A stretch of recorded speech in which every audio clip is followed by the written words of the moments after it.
Good day mga kaibon. So ito po no.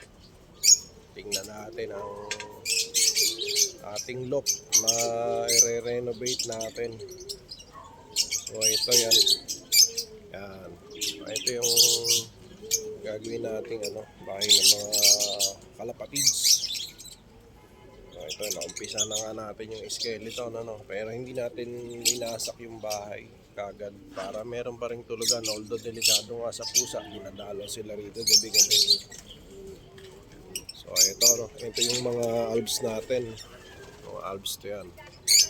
So sila maingay dito sa ating loft.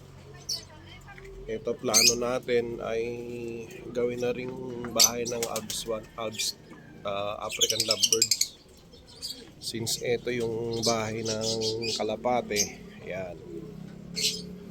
So ayan po yung babaguhin natin yan. So ayan yung skeleton. Pasilip lang habang para meron tayong record. Ayan. So butas-butas na yung kanilang mga bahay. Delikado yun sa pusa, pero wala tayong magagawa dahil yan nga, kailangan natin baguhin.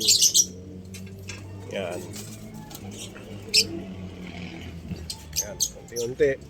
Pero yung kabila na yon, pinto lang. Kakaulong na sila eh. So dyan sila natutulog. So kung meron mang dayo rito, bahala na sila magtigil dito or tumambay. Yan. Yan. Yan ang ating loft. So sa kabila, African lovebirds. Dito gagawin natin bahay ng kalapate. Lahat yan. So may record na tayo ngayong araw.